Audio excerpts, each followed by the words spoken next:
Okay. Now, while we said that the bottom point of the aleph is properly written as a yud in order to round out the composite form of the aleph, there is one exception according to the masters of Kabbalah of Jewish mysticism. They say that when writing the sections of tefillin, when you write the aleph, the bottom point should not be a yud. Rather, it should be written as an upside down dalet, which would look something like this.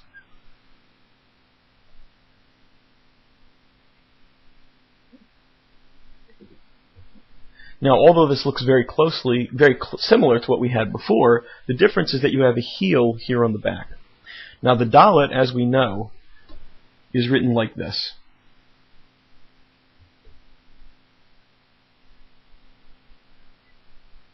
With this heel here on the back to help us distinguish it from the resh. Here's the heel, you just flip it upside down, there's your dalet.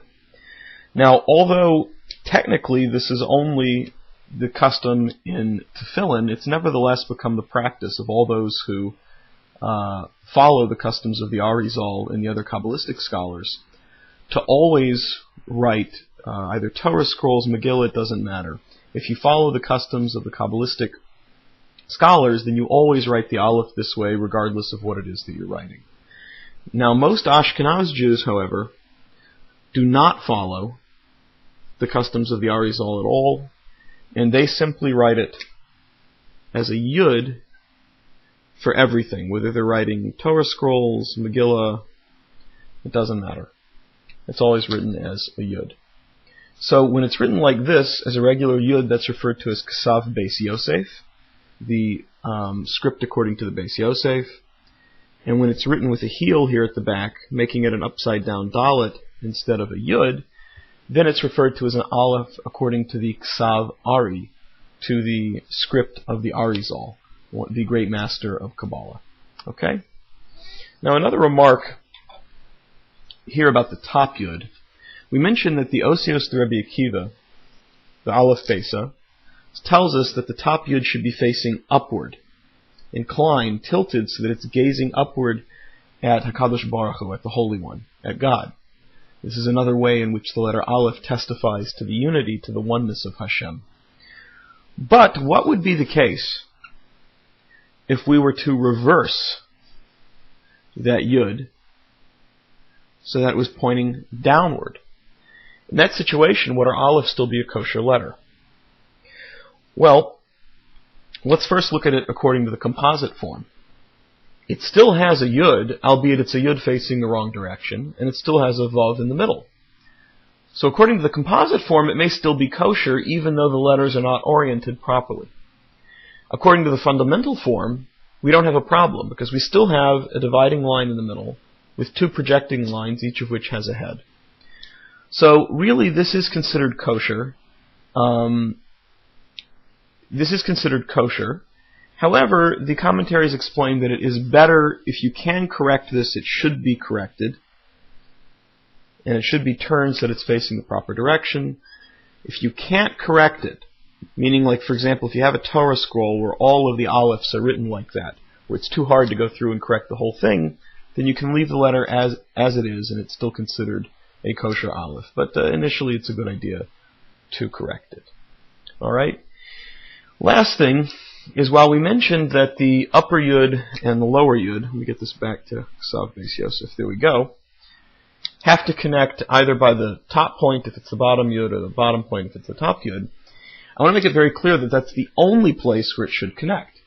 Meaning that what happens if you have a little thread of ink connecting right there like that? Or what happens if the bottom leg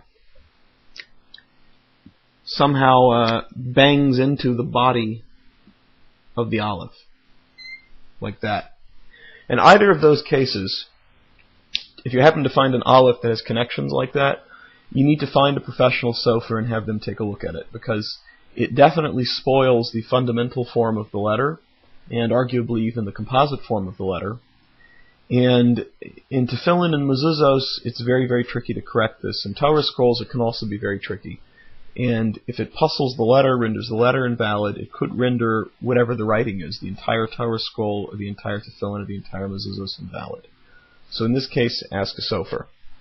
Now, the other situation in which you may want to consult a sofer, and always look for these things, by the way, when you're buying tefillin and mezuzahs. Always look to see if the letters are connected, if the composite parts of the letter are touching in ways they're not supposed to be. If you happen to also find a letter that's written, but there's a break where the parts of the letter are supposed to be touching. For example, one of the heads, one of the points of the aleph is disconnected, like that, or like that. Or if there's a break in the body of the aleph, like that. Anytime you find anything like that, you have to go ask a sofer and have them take a look at it. In very limited circumstances, this can be corrected in tefillin and mezuzos. And very limited, I mean very limited. Normally, a break in the letter would completely invalidate a set of tefillin or a mezuzah. In Torah scrolls, this can pretty much always be corrected. But anytime you find breaks, you need to go ask a professional sofer. Alright? So that's about it for the aleph. Tune in next time, and we'll take a look at the letter Beis.